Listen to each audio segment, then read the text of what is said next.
I'm going to talk to you today about geodesign, beyond maps and software, and how we're working towards informed and sustainable design through the science of where. I will walk us through my own personal journey alongside that of Mott MacDonald's and share experiences from a number of our client projects along the way. But first, before I start, is there anyone in the room that classes themselves as an engineer? How about, there's one or two in there. How about a geographer? All right. Okay, so from my own point of view, my drivers, as I've mentioned to a client before, is I may be here working for a project on behalf of my company, but actually, as a passenger and a user, I just want to improve this facility for the future. And lucky for me, I managed to find myself in a company that has aligned purpose and opportunity to get involved with infrastructure. So just introducing Mott MacDonald a little here. We're around the world, a global company. We're helping our clients create new infrastructure for transport, energy, water, the built environment, and making existing systems run better, all to enrich daily lives of users.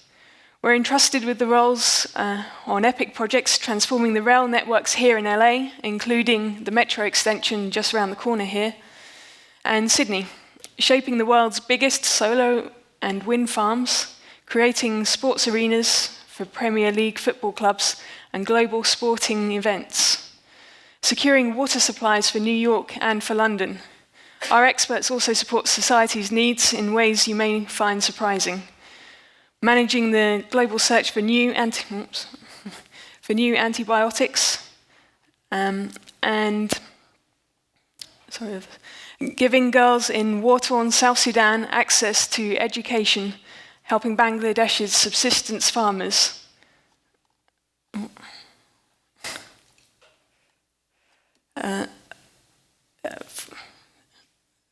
Giving girls in war-torn South Sudan access to education, helping Bangladesh subsistence farmers adapt to climate change.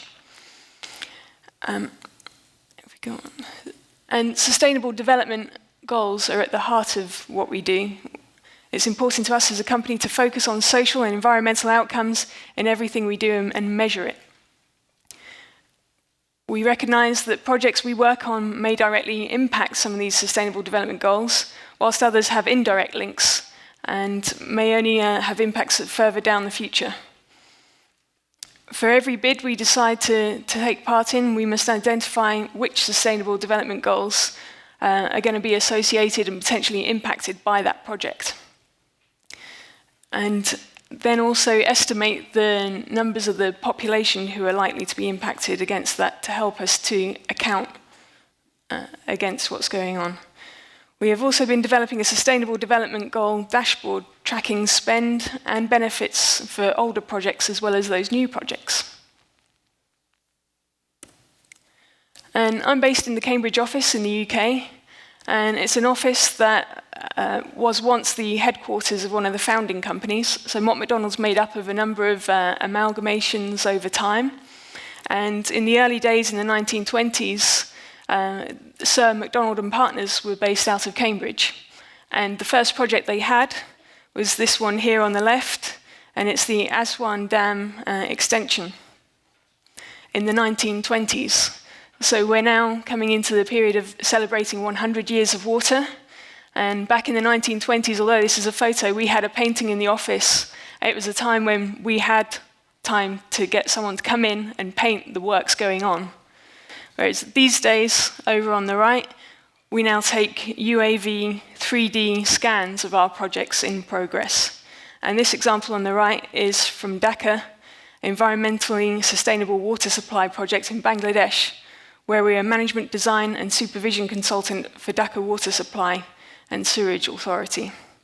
And this is an image showing the site being developed as part of the plans for a new water intake and treatment plant.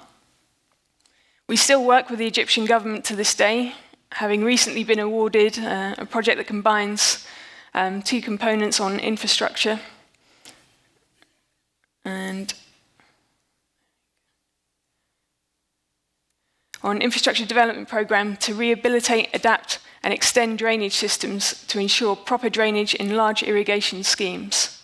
And the second part being support to the joint integrated sector approach for investment planning in the Ministry of Water Resources and Irrigation. This looks across all investments in integrated water resource management in Egypt, including where the High Aswan Dam is still the main regulator. And these are some of the services we provide as a GIS team. I joined in 2010, tasked with building consistent GIS services within the Environment Division, part of the Water Unit. And these are a range of activities we're regularly involved with, and largely we're supporting our engineering projects, but occasionally we get some direct GIS service contracts. We're using GIS throughout the design process on projects. The data enables analysis. Sharing tools through GIS facilitate collaboration that then puts data and design into context. Communication processes using tools like the story maps and dashboards then help feed more data back in to create informed decisions. Here are a few numbers about our growth. Since 2010, we have seen significant growth in the demand for GIS tools and services they provide. In the blue numbers, you can see what we had around 2010, and we had something like 20 licenses, servicing up to 70 users over a given year.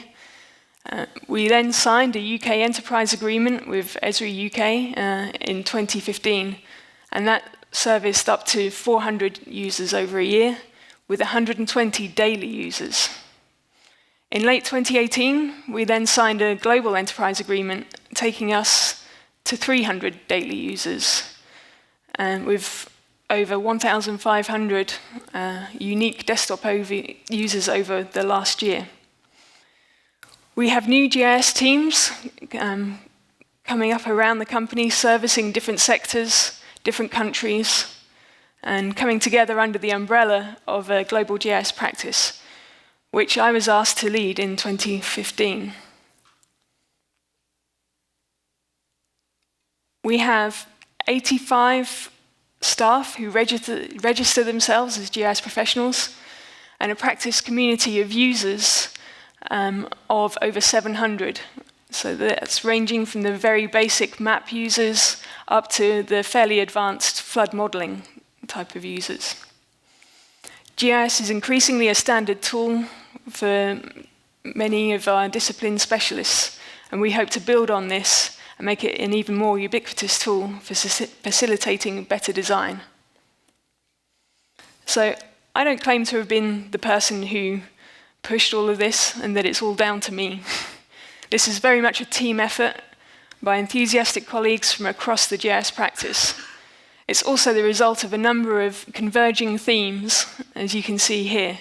One, as always, is mentioned in this world, the improving technology. The hardware systems and the software all coming together to enabling what's possible today with cloud GIS. Leadership, our management recognizing the opportunity and benefits of doing things differently, doing things digitally, and what other opportunities that provides along the way. And it's not just our own company leadership, but within the UK, it's the British government also mandated that all government projects, government-funded projects, should be mandated to deliver BIM Level 2 compliant by 2016. So with that vision, Mott MacDonald embarked on digital transformation journey really since 2010. In addition to that, there's greater awareness of connected systems that we live in, and they need to ensure that our built environment serves the needs of the communities for the long term. And you need some pretty complicated software to bring in the data from all the different sources together to understand that and analyze it. And then there's the opportunity of digital twins that are increasingly cropping up today, and the assessment and analysis of designs allowing mistakes to be made in that digital domain so that the designs can be improved before being built. So We have all this software, we have all these disciplines, so what? That's not necessarily the end of the story. Just because you have it doesn't mean it's used well and used efficiently to benefit. There is the people problem, and no matter the scale of the project. And we need to bring people along with us and get their buy-in into a coordinated approach and set out a vision of how we're going to make it work on any given project. We need to make sure that people are aware of the tools that are available and how to use them, link them to the many training courses available through the Esri online courses, as well as provide more bespoke, this is how to achieve what you need for our project. We need to set out standard processes and procedures and have them in place to say, this is, for this project, this is how we work, and share data. And that sharing through a common data environment to enable data to be readily shared and kept up to date, and awareness of supporting systems being available, and the ability to customize the tools and procedures to make it more useful to our users and designers, and how to acquire data and make improved decisions to support the system. So one example of this in practice is the Heathrow expansion project, which I'm working on myself. It's a project in October 2016, the UK government announced a new northwest runway at Heathrow was its preferred option for the location of expanding airport capacity in the UK. And sustainability is at the heart of Heathrow's plans. They published a roadmap for carbon neutral growth in 2018, which sets out plans to be carbon neutral by 2020, this year, and for airport infrastructure to be zero carbon by 2050. They also launched new partnerships to ensure employment and skills opportunities offered expansion are maximised. So the expansion of this airport isn't just doubling or what the current capacity is. It's about reducing that climate impact and making it more sustainable. And here we have the illustrative preferred master plan as of June 2019 consultation. And the purple outline is a rough sketch of what the current boundary of the airport is. So you can see just above that to the north, there's a thin strip there, which is the new proposed runway. And all the green kind of bold highlighted around the top there are mitigations and sustainability areas that are being brought into the project. Heathrow is on a digital journey, which will create an operational digital twin for the airport and deliver world-class program controls. They want to leverage the value from their digital assets, allowing their people to work in a safe environment, design and plan in a collaborative environment, and operate fully integrated asset system. The key is a Heathrow BIM approach, with processes, standards, and requirements embedded across the business. Information will be available to those who need it when they need it. Only collect what data they really need, defined information quality standards, maintain the data received, and having contracts that support those requirements, and IT systems that support the goals. So this is the vision that they've set out, and it's important to have that and bring that along, as within the expansion project, there are a number of different partners helping to deliver this. And these include program client partners of CH2M, Arup, Mace, Turner and Townsend. And on the integrated design team, we have 7 planning and design consultants, being Wood, Arup, Atkins, Grimshaw Architects, Jacobs, and Mott MacDonald and Quad. So there's a lot of different organisations all trying to deliver this project for the future, this new airport, and all with their own different cultures and ways of working that we have to bring along and say, this is how this project will work. The digital tools involved to deliver this ambitious digital twin include the suite of tools from Autodesk, Esri, and Business Collaborator. And they're key to underpinning these goals has been defining and distributing standard operating procedures. The effective communication of the tools and procedures is a continual process as the improvements are made and new staff join the project. And it's that communication is the big part to make it all work. Heathrow is creating a culture of behaviours and digital ecosystems that enable stakeholders of all types, from Heathrow colleagues, designers, contractors, retailers, passengers, government agencies and operators to collaborate in the continuous development of Heathrow's asset base and user experience. Their digital requirements will specify the structure and frequency of information exchanges across the current and future asset base. A common data environment is key to securely control the distribution of digital asset information as required. This will be a shift in the way of working for many of the partners to be used, and approach is inclusive from everyone involved in the work, collaboratively, openly to achieve the shared outcomes. And this is coming back to what Jack was talking about yesterday with the system of systems. So whilst Heathrow want to own their assets in terms of their data assets and have that on a database system that they have, they are happy for tools that have been otherwise developed with friendly user interface and for specific workflow environments to connect into that data and use it, as long as there is one source of the data so that there's no confusion. Here we have another project at a very different stage and a different scale, and this is prioritizing investments. So the assessment of risks to transport infrastructure of climate change in Central Asian countries. It was an investment bank in response to climate risks facing transportation in Central Asia, aims to increase resilience through improved practices and investment in measures suited to changing and increasingly variable climate. So Mott MacDonald were asked to carry out a technical assistance to support the integration of climate resilience measures into the bank's transport-related investment operations using GIS.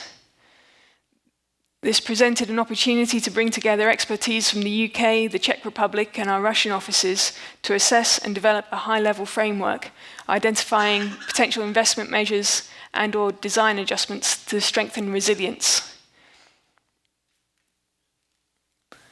So here's our solution. GIS and colleagues' expertise were key to drawing data from disparate sources and creating new data to fill the gaps. We need to ascertain which hazards could create a cumulative negative effect on infrastructure, highlighting vulnerable hotspots, providing a high-level understanding of which sections of the transport network were particularly vulnerable to observe weather-related events. Then the implications of projected climate conditions or any identified investment aspirations. And so to assist the bank in integrating climate resilience measures into their transport-related investments in Central Asia, we developed these packs to provide their informed decision-making. On to another project here in Rwanda. This was for the Rwandan government Integrated Water Resources Management Programme, Water for Growth in Rwanda. So in Rwanda, they're suffering some issues of water quality in their catchments due to issues around deforestation, mining and gullies, impact of silt build-up in reservoirs and high sediments, causing soil erosion risks and lowering water quality. And this is a big aim to deal with the problem upstream rather than having to deal with cleaning up the water later on.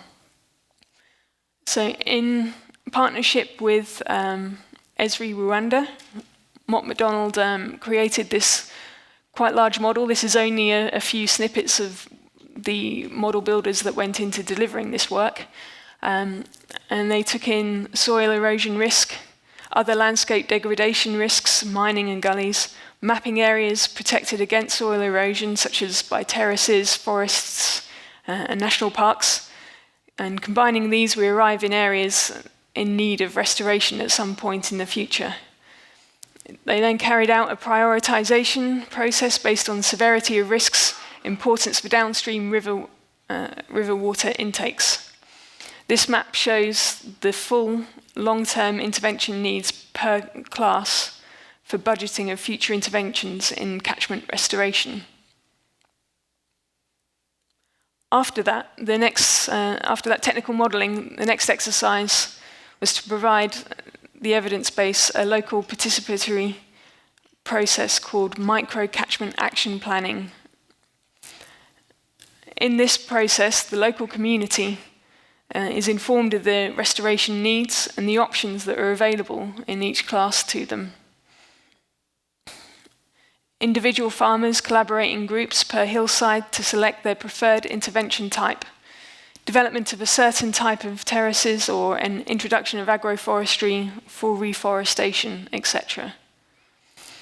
And bringing in to be part of the process so that they understand the needs and why things may be changing in their area.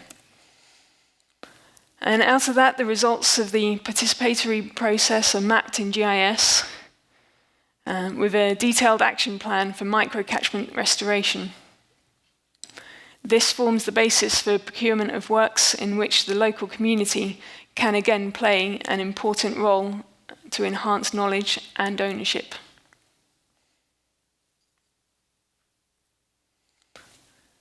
Another project we have, which again I'm involved with myself, is a smart map for natural capital of the United Arab Emirates for the Ministry of Climate Change and Environment.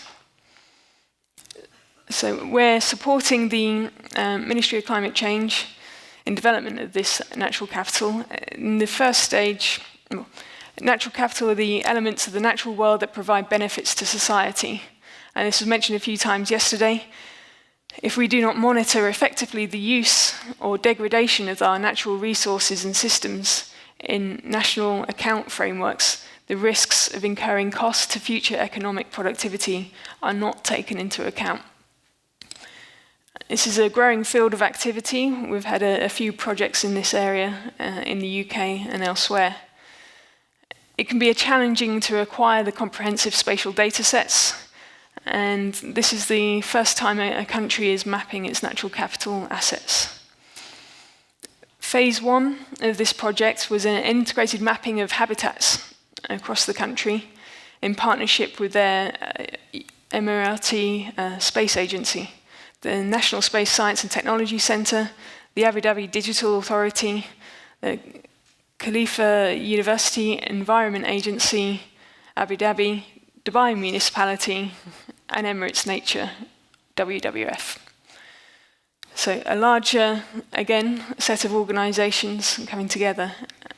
The Minister for Climate Change and Environment said that the smart map for natural capital falls within our priority to drive economic development while also preserving the local environment. And just to bring it back to the more local natural environment, this is a photo taken on one of the islands by one of my colleagues. The extensive project will entail ecological and spatial surveys coupled with economic service valuation of the United Arab Emirates natural capital, including marine, coastal, and terrestrial ecosystems. We will follow best scientific practices and latest technologies in implementing this project. And the outcome is going to be a smart map that provides spatial information on natural capital and ecosystem services, allowing users to view, upload, and download information. Model the future urban environment that factors in impacts of climate change. Evaluate the effects of ecosystem services of predetermined scenarios. So this smart map, we're envisaging to be using operations dashboards and story maps to explain to the non-technical users what we're trying to achieve with this information and give them the tools to have a look and plan for new developments and how that may impact the natural environment.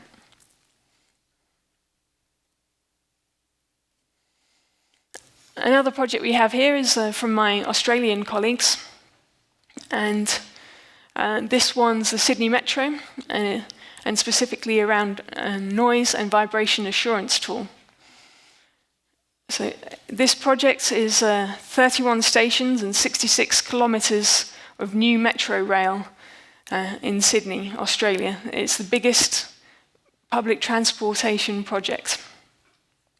The stage 2 that we're involved with includes a 30-kilometre extension of metro rail under Sydney Harbour, and going through new stations in the central business district, and the delivery of this is through Metron, which is a design consortium, including global architecture house Foster & Partners, local architects, and engineers ArcGIS, Mott MacDonald, and Robert Bird Group.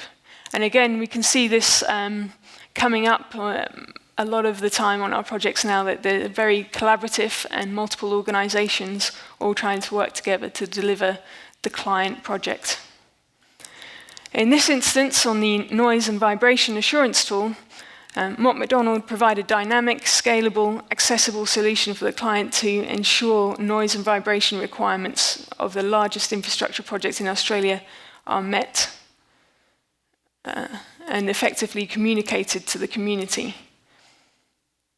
Mott MacDonald have developed this assurance tool to ensure the overall noise and vibration of the project are met, and includes capacity to model and assess the ground-borne noise and vibration, the in-car noise, and airborne noise. The model has 3 components. There's one is Python-based analysis with inputs such as the receiver type, distance to tunnel, lithology, receiver foundation, track type, and train speed, which calculates the predicted ground-borne noise and vibration for a given receiver. The baseline monitoring is the second stage. It's using sensors and computer vision analysis of over 400 videos of trains to determine train speed and direction captured that feed into the model. The ArcGIS application is the third part, and this brings all of this modeling and data together, allowing the client to query any of the 5,000 receivers along the metro alignment in a 2D and 3D GIS environment across all the noise and vibration criteria. The tool provides the client with a single source of truth for all the noise and vibration requirements for the largest infrastructure project in Australia. It's hoped that the tool will set a precedent for the way noise and vibration requirements are managed and delivered for major infrastructure projects. And you can see the web interface there using story maps, application dashboard, and down here there are many interactive tools that the users can select and bring up for each station what's going on, and the vibration tools along the way. So next, challenges. What are we looking at? Many people talk about data being the new oil, and about who owns it and who can access it and how. And for me, if we're looking at these cities and digital twins and smart cities, in an ideal world, data on the infrastructure supporting those cities would be easily available and inform design of all new developments. For example, there are 2 new projects that are mentioned here at the bottom. If we're trying to build new developments within a city, we have to know where all the utilities infrastructure are, where the water utilities, the electricity, the gas, the telecoms. And at the moment, we have to go to each company and ask for information. And to varying degree, they'll have that in GIS, or they won't want to share it in GIS if they do have it, because they're worried about the accuracy. And so maybe they'll just give us the PDF plans and tell you, here, how you go. So a lot of work needs to go into then bringing it into the project. If we really want to get to smart cities and digital twins, we need to move away from that. And I've been hearing that in the UK, water companies are considering making at least some of their assets open data and shareable with people. But looking beyond that with these 2 projects, the Decode, Decentralization, Citizens-Owned Data Ecosystems, and Solid is about democratizing data and data ownership. So if we look at Decode, it's an experimental project to enable practical alternatives to how we manage our personal data and interact on the internet. It looks to put people in control of their own personal data, giving them the ability to decide how it is shared, rather than in the hands of large corporations, as it currently is on the whole. 4 pilots have been held in Amsterdam and Barcelona between 2017 and 2019. I haven't heard the outcomes yet of these pilots, but through this, they're exploring how to build data-centric digital economy, where data is generated and gathered by citizens, the Internet of Things, and sensor networks available for broader communal use with appropriate privacy protections in place.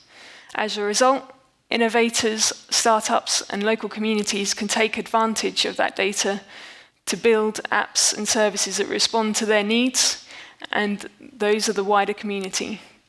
In this vision, cities can have a strong role as custodians of the new digital rights of citizens.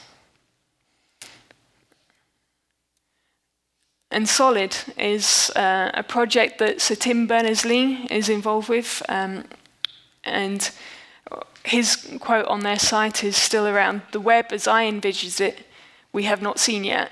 The future is still so much bigger than the past." And Solid is aiming at empowering users and organizations to separate their data from applications that use it. It opens brand new avenues for creativity and problem solving and commerce. So I think the next thing is about, if this is the way that data holding and sharing is going, can our GIS tools at the moment connect to those? How do they work, and how can we build on that system of systems with a more democratized data holding? And just to tie off with my own personal joining, thank you, to bring it up to date, on Monday next week, I'll be starting a new role within Mott MacDonald as Group GIS Leader, where I'm tasked with unlocking the future potential of GIS today for ourselves, our clients, and their clients, and taking us to the GIS of tomorrow. I'll no longer be focused on project delivery myself, but working on how services and tools support our overall business strategy and can deliver for our clients. And pushing out, though we've made great inroads with the usage and uptake of GIS across our engineering projects, it's now moving on from that and making sure that's consistent across the company and across our projects. And as I said earlier, more ubiquitous. Thank you.